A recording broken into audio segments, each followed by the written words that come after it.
It is key that our federal land policy is balanced and account for many different categories of small businesses that rely on public land. One of the key drivers of the Western economy has been the use of these lands for recreational purposes. Over 87 million Americans participated in wildlife-related recreation in 2006, spending more than $122 billion. Much of this spent on recreation in public lands, and the vast majority of firms that reap the benefits are small.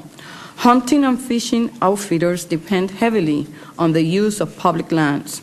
The vast majority of hunters pursue game on public lands, and more than 50% of our nation's most prized trout streams originate on them.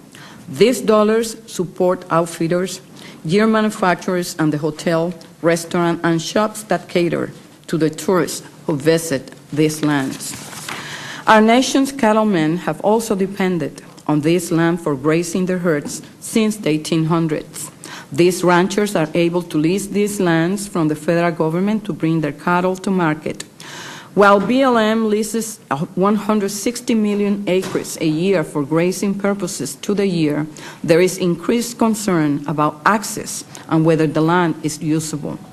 Energy development is obviously another important use for our public lands. Our nation is fortunate to have large reserves of natural gas, much of which is on federal lands. This development has brought economic growth in communities across the West. However, it must be done in a sustainable and balanced manner. We are all aware that the energy challenges this country is facing. Increased domestic production of oil and gas should be part of a balanced national energy strategy, but it alone will not address our current problems. The Department of Interior has been invited here to discuss what the agency is doing to meet these diverse needs. The Federal Land Policy and Management Act charges BLM with the responsibility of managing public lands by balancing a variety of uses. These uses include recreation, natural resource development, grazing, and wildlife preservation. The law also requires BLM to take into account the long-term needs of future generations and manage without permanently impairing the quality of the environment. However, the General Accounting Office has reported that BLM has not been meeting its responsibilities for mitigating the environmental impacts. The agency has simply not been able to keep up with the dramatic increase in oil and gas operations on public lands. While drilling on certain public lands is necessary and appropriate to meet our energy needs, it should be managed in a way that will not destroy wildlife habitat and diminish the hunting, fishing, and grazing opportunities. These stakeholders make a very important contribution to the small business economy of the West, and their concerns need to be fully considered. The fact that this hearing coincides with Earth Day is not a mistake. Earth Day was created to raise awareness and appreciation for our environment, and it is my hope today to show that there are ways to foster economic growth without compromising a healthy, sustainable environment. I look forward to today's testimony and thank all the witnesses again for coming here to share their stories. I yield now to the ranking member for his opening statement.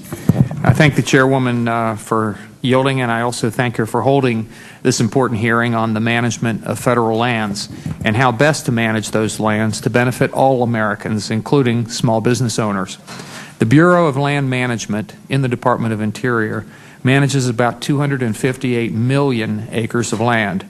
Since the United States began acquiring public lands about the time of the Northwest Ordinance passage, there has been tension over how to use those lands. About a century ago, federal land managers began developing a compromise for utilization of the federal lands, a philosophy that can best be expressed as conservation for the greatest good, for the most people, for the longest period of time. This methodology has come to be known as multiple-use, sustained yield management.